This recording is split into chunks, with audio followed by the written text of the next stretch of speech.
It's very good afternoon to you all, and you are welcome to this video lecture on web technology.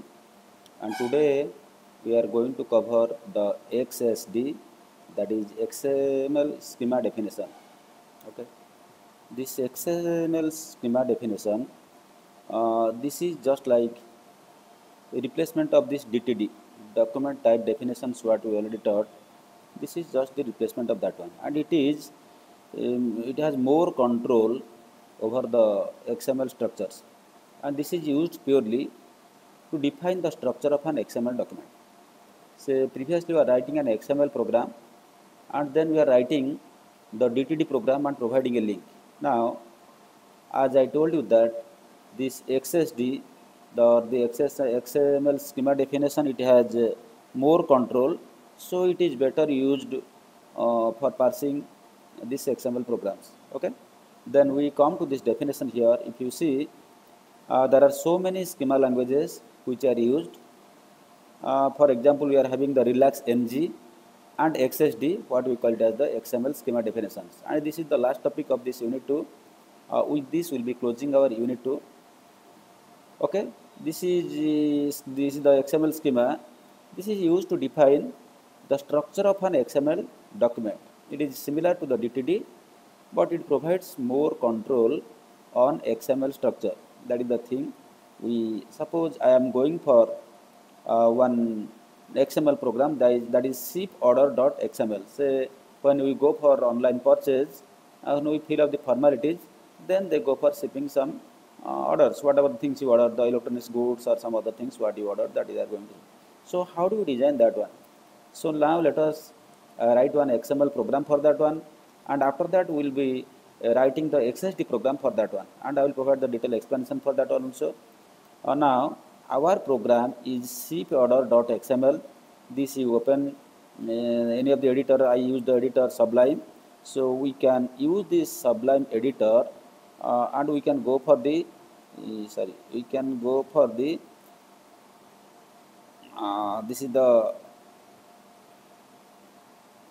this is the XSD actually I am using, but you can go for is the shiporder.xsd, but I want shiporder.xml. Okay, so first I will show you the shiporder.xml file. Okay, this is the shiporder.xml file. It's clear? If you see here, I have the XML program starting with the less than question mark XML version is equal to 1, and encoding which is equal to UTF-8. So this is the general template for all this XML program. Then my root element is the ship order. If you see it here, and here I am writing attribute and value pair, that is order ID is equal to something like that, because for each and every order there must be some ID, because there will be thousands and millions of orders a day.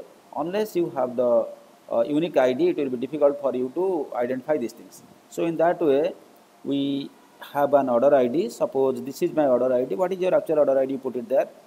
Then immediately after that, two things we are using it here. One is the XML namespace. Then is the XML. This is a schema instance, XSI. Okay, these two are important here. In XML namespace colon XSI, that XML schema instance, I have given the URL of w3org. Here http colon www.w3.org/2001/XML schema instance. Okay, that is one thing. That means it will show that for where you find the schema namespace for that one, so we can get it here. Okay, then we are going for the no namespace.schema location, that is where is the location of your XSD file. Okay, so I am giving it that there is no namespace schema. That means my file shiporder.xsd, it is in the same folder where this file is existing. What is the file name? shiporder.xml. That means shiporder.xml and shiporder.ssd both are existing in the same folder. Is it clear? So first we started with my root element. Shiporder is the root element. Then attribute of this is the order ID, and the value of the attribute ID I have given it there here. Then I started with the XML namespace. There I have given the reference URL of the www.w3.org. then I have given the location where this XSD exists. It is just like the reference I am using as for these things or source we are using that. Okay. Now under the ship order we are having some other elements like order person, who the person order, then ship to whom it will be shipped, then item, what are the item. So these are the three child elements that are existing under this order person. Okay. So then uh, okay, sorry, these are the four one two these are the three elements existing under this ship order. Okay. So now we go for this order person. Suppose order person is Gunamanijana myself, so close the order person. Then ship to, so under this ship to I am having three child elements like name, address and city. Sorry, four are there: name, address, city and country. Suppose name I am shipping these to Subhasis Jana, and address is to Gita Ashram, NTR Marg, city Amlapuram and country is India. Okay, this the thing will be shipped to this. Then what are the item? Suppose the item is something like that Empire. So suppose I want this um, I want a CD, something like that, that Bahubali 2. I want to, the title is that. So this is the note is the special edition and the quantity is 1 and the price is 100 rupees, say for example. Okay. So you try to understand our root element is ship order. Under this root element we are having four elements, three elements. The first child element is the order person, who has given the order and whom it is shipped, that is shipped to. Third is what is the item, and there can be a number of items for this also. Okay. So this is the main XML program I have written. Again I am explaining. So first you started with the XML program with version is equal to 1 and encoding is equal to UTF-8. Then you start with the root element, that is the ship order, with the this is the attribute of that element, that is we call it the order ID, and a value is there for this particular order ID is assigned by the who is shipping this thing. Then I have provided the namespace. Then I have gone for this no namespace, and this is the location where it exists. Their XSD file is there. Okay. So for this this file, the original file is shiporder.xml. To that we are attaching the shiporder.xsd here. Okay. Then we have gone for this order person, which is the element under the ship order. So there are like this, and three items are there. One is the order person who has given the order. One is ship to whom it is going to be shipped. Then third is the item. What are the item? There can be more than one item or single item. So all the things we are putting it there. Okay. So suppose I am going for putting all the things as my XML. Okay. So same thing, the same item. This is the item number Bahubali 2. Second item, hide your heart, quantity 1, price 1. Because this note is optional. We will write it like this. It is not mandatory. It is not mandatory that we have to write note everywhere. So this is a special edition. So there is not necessary for hide your heart. So like that it is there. Okay. Then my root element was ship order. I closed it with the ship order. Okay. Now you come to the explanation of this thing. So what I have written it here. This was my program, XML program. Now before writing the XSL program, we must have a small clearance about these things. The XML document above consists of root element, that is the ship order, that contains a required attribute called the order ID, and order ID value is there. Then there are elements like ship order element. It contains three different child elements like order persons, ship to and item. Okay. So see, first is the ship order, and under this ship order we are having what are the elements we are having? Order person is 1, ship 2 is second, and item is third. Okay. So you come to your program and see it here. So first we have the ship order. First we have the ship order. This is the root element, and under this root element we are having order person. Then you are having ship to. Then you are having item. What are the three things I told you? Those are given it here. Now again you come to our explanation here again. Now coming to the element order person, ship to and item. The item elements it appears twice, and it contains a title and an optional note. There can be some note special or like that element, quantity and price. So these are all the elements These are all the elements under the SIP2, sorry, under the item. Okay, when I am going for the item, then there must be a title or name of the item, and the note with a special edition or what is the editions, then the quantity, and then the price. So these are things we have to write it there. Now just after that we are writing some lines here. The lines we starting XMLNS namespace colon XSL, so the XSI, that is the XML schema instance. Here it is given, it tells the XML parser that this document should be validated against a schema. So this schema is available here. Okay, so XML namespace colon XML schema instance, and the URL what I have given, this tells the parser, the XML parser, that it should be validated against the schema. Where is that schema now? No, it is available in the www.w3.org. Then the next line, XSL colon no namespace location cpowder.xsd. So this tells what is the meaning of these things. It specifies where the schema resides. The XSD resides in the same folder where the cpowder.xml is existing. Okay. Now we are going to writing the XML schema. For writing the XML schema, we write with the extension .xsd. You create a new file. So I have already created. I'll show you here. So I am going to show you the XML cpowder.dtd. So this is the XSD, not DTD. Okay, what I have written? I have written XML version is equal to 1. Encoding is UTF-8. Here XS. What is this? This is the schema. This is the general schema we have given. That is the XML schema, XS colon schema, and this is the XML namespace colon the schema name XML schema, and here where it will be validated against this one http colon / www.w3.org 2009 XML schema.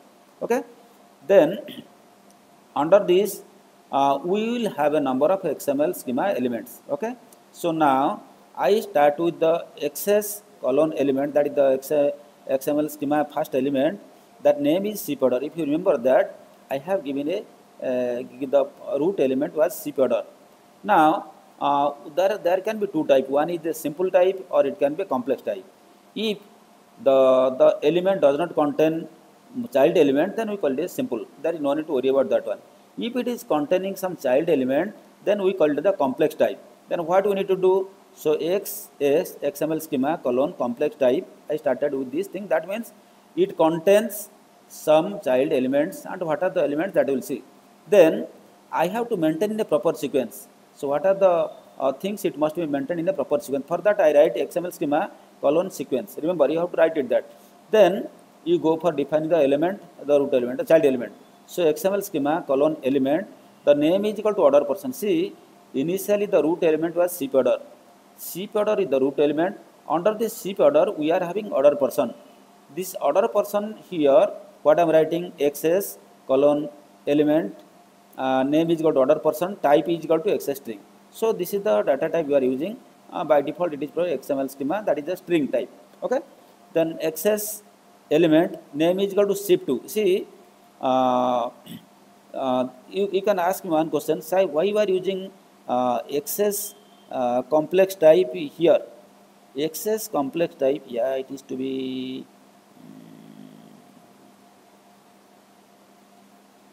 yeah, you bring it back. Complex type should be here. Okay, then it's clear.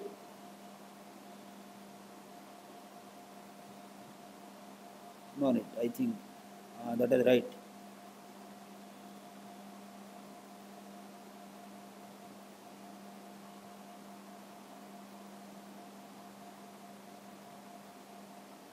Oh my God. Then file, edit, paste. Okay. So these are the thing there. Okay. Now I told you that when the root element contains or one element contains more number of child elements, then you have to use the complex XS complex type. So here the order person it contains the element like SIP2. Okay. Then under this SIP2 we are having again some complex type. Okay, so what I am writing, this is the complex XS complex type, and I have to maintain the sequence here. Okay, so here in the sequence strictly I am having the element name is equal to name, second one name is equal to address, name is equal to city. So these are all the child elements, these are all the child elements under the SIP2. So I told you that first is the SIP order. Under the SIP order we are having three. That's why I am writing the complex type there. The first one is the order person, second one is the SIP2, third one is the item. So order person is one person, Gunamanijana he given. So it is not a complex, just I have given the thing, and type I have given access string. When SIP2 it is not a simple type, it is a complex one. So I write access complex type and access sequence. Access element first its name is equal to name, second one name is equal to address, third one name is equal to city, and fourth one name is equal to country. And all the cases I am putting the type which is equal to access string, because all this it is accepting only string. Other thing, other the date is there, number is there, boolean is there, decimal is there. At this moment we are not worried about that one. We are only discussing about this particular program. Now I started with the access sequence, strictly sequencing, and this is also over. Then for this access complex type, this complex type it is over here. Then for this access element, what I started it here, this access element closing element is there also. Okay, then I started again access element name is equal to item, because I told three. First one the order person, that is over, that is a single case. Then is the your SIP2, it was a complex type, four things are it is over. Then I am going for the item, and this is also a complex type. Okay, access complex type, and here you can write the maximum occurrence and minimum occurrence. Suppose you are using n number of time, then the maximum occurrence you can write it unbounded. So what if you remember that we are writing something like plus, star sign and question mark in DTD. Here we are writing max occurrence, max occurs is equal to under double quotation unbounded. If it is minimum occurrence, you can write it 0 under double quotation JD arrow. Okay. Then again I started the XS complex type. Here I am strictly going for the XS sequence. So under this sequence my elements are like this. First is the name. You see, remember under this item, first one is the title, second one is the note, third one is the quantity, fourth one is the price. You see, here the data type is different. You see, for the typal it is string, and here it is the note. Type is equal to access string, and here I have given minimum occurrence is equal to. That means the note is not a mandatory; it is optional. When the minimum, when you are not writing anything, that is a different thing. But when the writing minimum occurrence is equal to 0, so that means it is what I am using in the DTD implied. If you remember, the same thing, the meaning is the minimum occurrence is equal to 0. Okay, and what is the access element you are starting here? That we are closing with the forward slash. That means close it here and then less than forward slash access element, like that closing tag, because this is the closing tag, starting closing tag at a time you are declaring, so there is no problem with that. Then coming for the quantity it is a positive integer. See, the data type access colon positive integer. Here I have given string, here I have given string, here positive integer, because price cannot be minus 5 rupees, minus 30 rupees, like that. So it is a positive integer. Then this is the quantity. Quantity should be 1, 2, 3, 4, 5. You cannot say, sir, I need 2.5 item, I need 3.87 item. It is not like that. It should be 1, 2, 3, 4, a positive integer. Okay. Then price, I want the decimal numbers. It can be 100 rupees 90 price, 199.9 price, whatever the things are that you can put it there. So access element we are using name is equal to price, type is equal to access decimal, and close it there. Then strictly I close the sequence. Then I close the complex type. What I gone for this one, and then I started with the access element here. If you remember the access element here, this access element I close it here. Then what is the access sequence? I put it here, the first one here. You remember this access sequence I am putting it here, closing. Okay, so closing it here. Then access complex type, closing it here. Access element, closing it here. Access sequence, closing it here. Then you remember one thing, whenever we are going for the attribute, it is to declare at the last. So for that we write XML schema colon attribute. Your name is equal to order ID, type is equal to access is a string, and use is equal to required. So that means it is mandatory, is required. If you remember that attribute you are using has required, the same thing user is equal to required here. Okay, and you can check it here. I am closing it here also. So all the things it is okay, you don't have any problem till now. Then I close the element and close the access schema, because I started with the access schema, if you remember here. Now XSD program is complete and XML program is complete. Now we check the validity using the parser, then we go for running this program. Now you come for the validation of this thing. While you are coming for this validation of this thing, you come here. So this is the XML cpowder.xml. This is my program cpowder.xml. Now you clear this thing. Now I want to validate. Now it is saying the file is valid. Here, what is the file name? C drive XML folder cpowder.xml. So this is the thing. It is valid one. It is showing. Okay. So now, is it visible to you, all of you? Control plus plus. Okay, not I am not able to see there. So this is the thing. So it is showing. Okay. Now suppose I want to check the that is the cpowder.xsd, cpowder.xsd. So the same thing. I opened it here. Then you clear all the things. Then go for the validation. Here it is also showing C XML cpowder.xsd both are valid. So XML file is valid and XSL file is also valid. Now coming to my program here, and if I try to run this one, this program, okay, you can no need to worry for these things. You come here. Now you go to the XML and your cpowder.xml is already there, and double click. Okay, double clicking, you see your program is successfully running it here. Okay, so you can tell me, sir, we previously converted that XSLT. XSLT is different things. It is it is converting the XML file into HTML, but it was showing some warning, if you remember, that you don't have proper DTD, that documentation type data definition. So three things is required. First one is the XML file, and then is the DTD or XSD or file. Then for transforming it into HTML, you can go for XSLT transformation. Okay, XSLT is not mandatory. It is only to show you the output I have done, that one. But you remember, for writing any XML program, it is mandatory you have to write the DTD file for that one, or you have to go for this XSD. Okay, this is only to parse it. It is your browser. It will parse all the things, and it can make it correct. Okay, for that validation you only need all the things. So then the same here I have given the same thing. You can see order. This is your root element.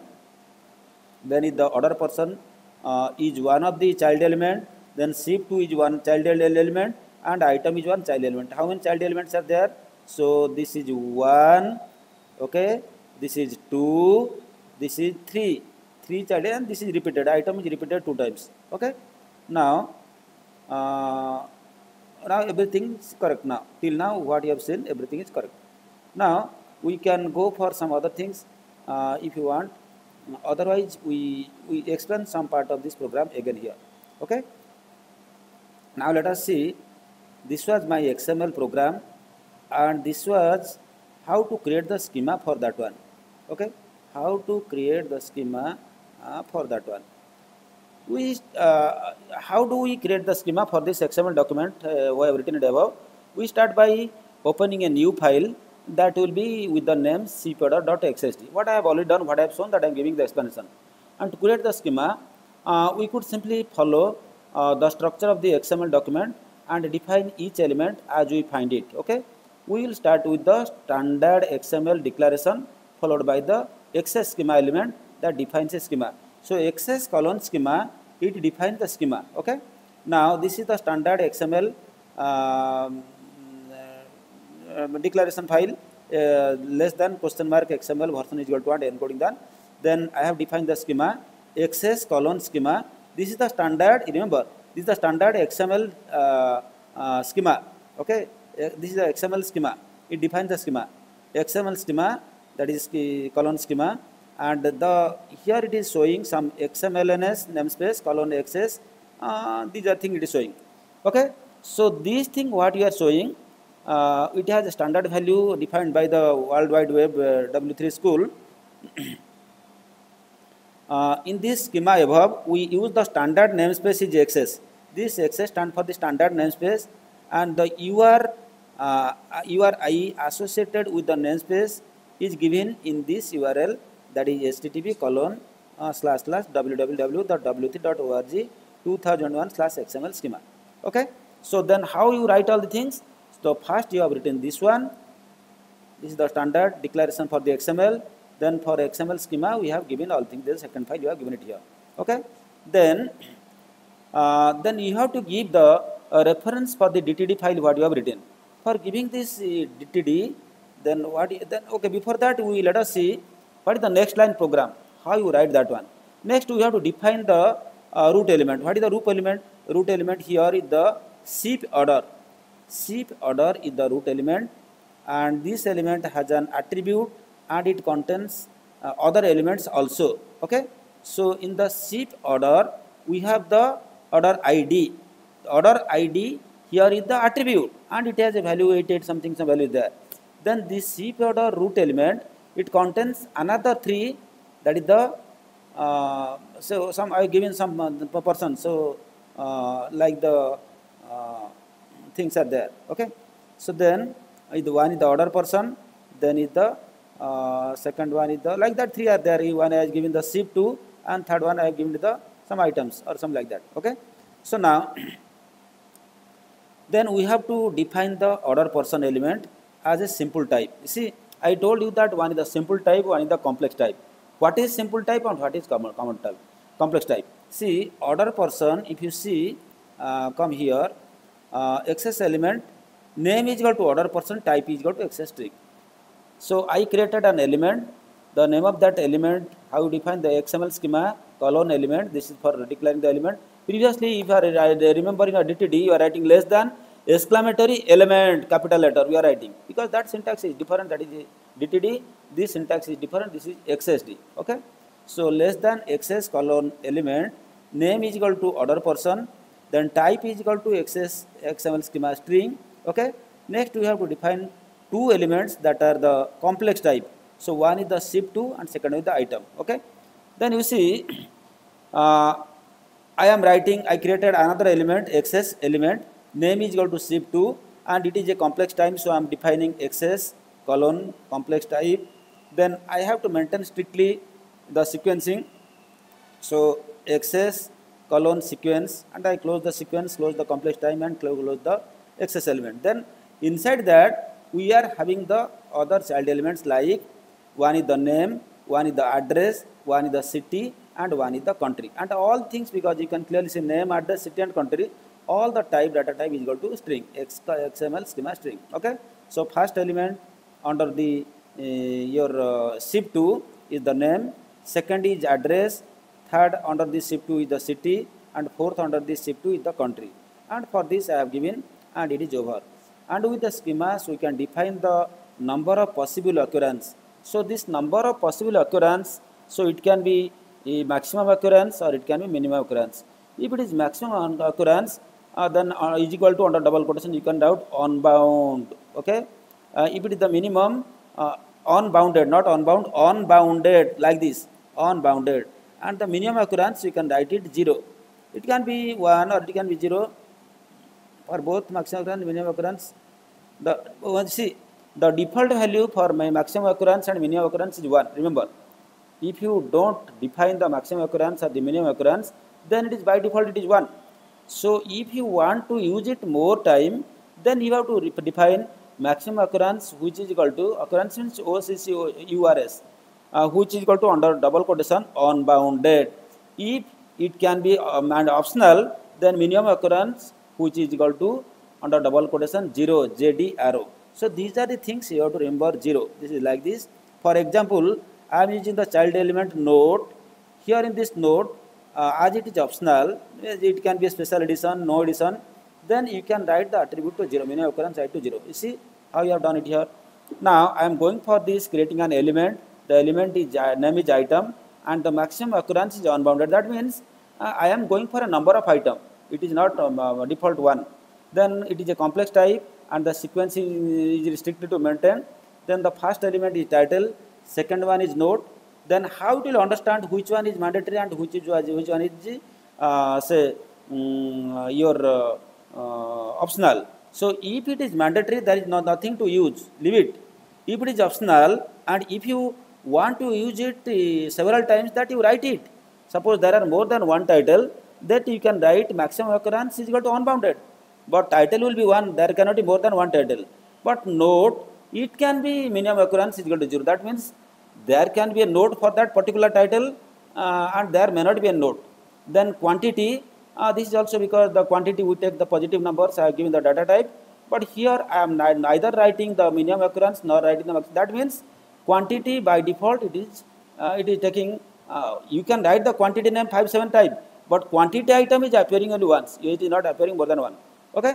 Then price is also, it is a decimal system, I am writing excess type is equal to excess decimal. Then I close all the things. Now we can now declare the attributes of the CPU order element.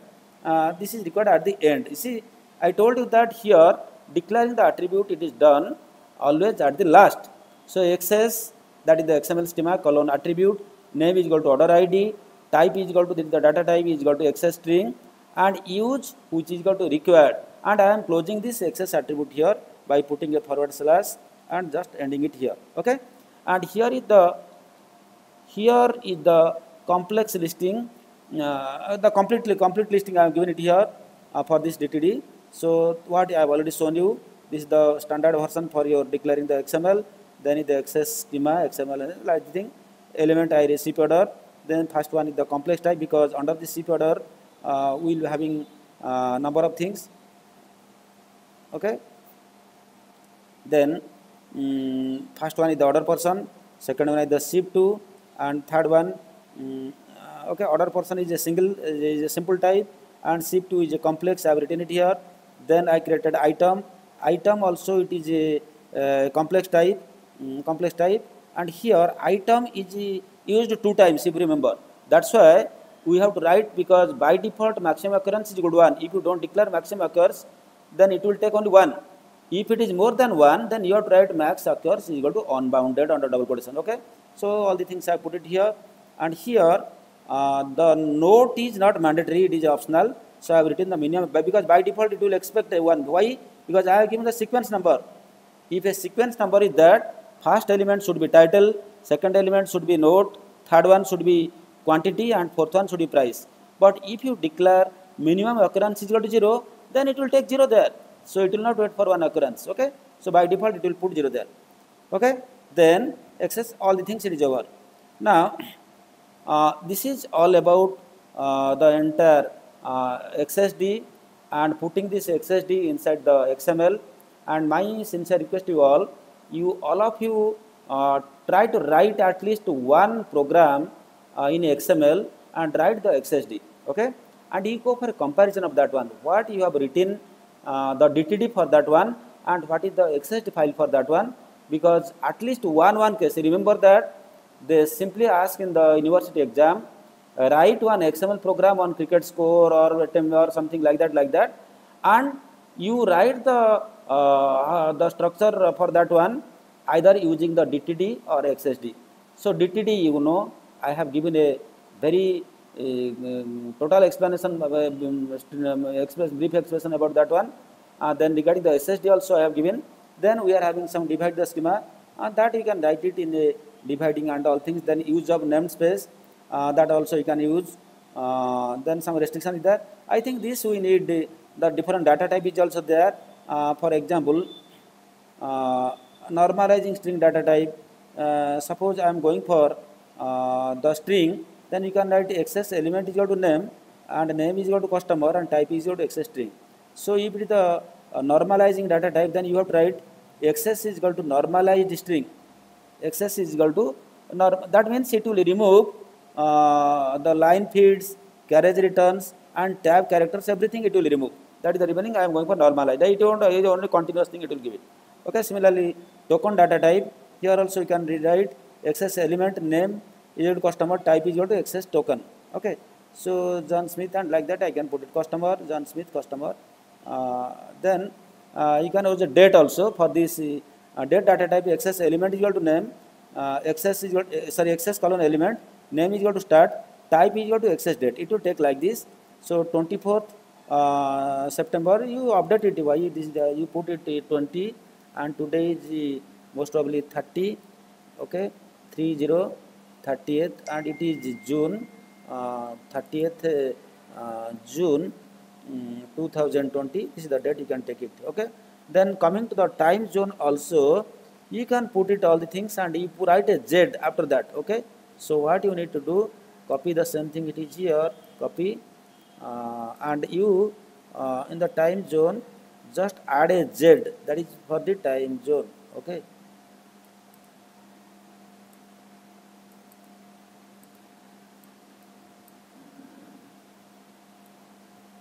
Control V. Okay.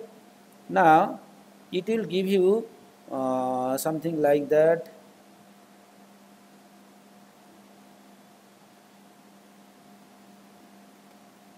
And this is not there,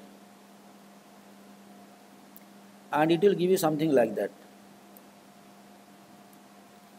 Control V, and timing say it is 16:58. Say it will put it 16:58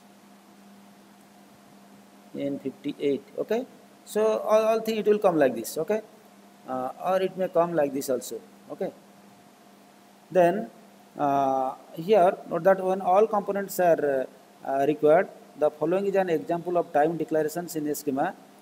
So I am doing access element name is equal to start and type is equal to access time. It can come like this. Okay. Then time zone, you are adding a Z, then it will showing the time zone. Time zone you can put it some plus or minus like that. So it is ahead of Greenwich Mean Time GMT or lagging.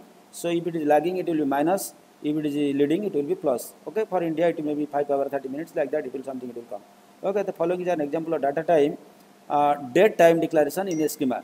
So suppose I want to go for these things, access element name is equal to start date and type is equal to access date time. So it will be providing the starting date. Remember up to this. Then the time also it will put 9 o'clock, a minute and second, all the dates it will come like this. Okay. Similarly, if it is for a period, for example, so P 5 years, 2 month, 10 date. Okay, the P stand for the period. Okay.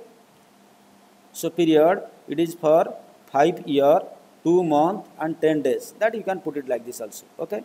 For example, I will indicate that 5 years, 2 months and 10 days and 15 hours. All the things you can put it there. So this is also, it will look like this also. Similarly, the following is the example for decimal declaration. It is the number system. So type you can put it excess decimal. Already I have shown you. Boolean also you can use it. Integer, if you can use integer, or Boolean also you can use the Boolean, or number system positive numbers, that also you can put it. So all the things I have given you briefly how to write the XSD program. You remember that writing XML program is useless and of no use unless otherwise a DTD there or XSD there. Okay, otherwise the program will never run and it will never carry the information to the server. Okay, so I hope you understood the basic concept of this XML with the XSD. You try to write some sample program and do forward to me mail. Also I'll check it and forward to the corrected one. So till then, goodbye. This will be available in the YouTube, and you try to you check it. You check all the things, and also you go for the subscription of that one. Also put a like if you like all the things. Okay. Till then, goodbye. Thank you for watching this video.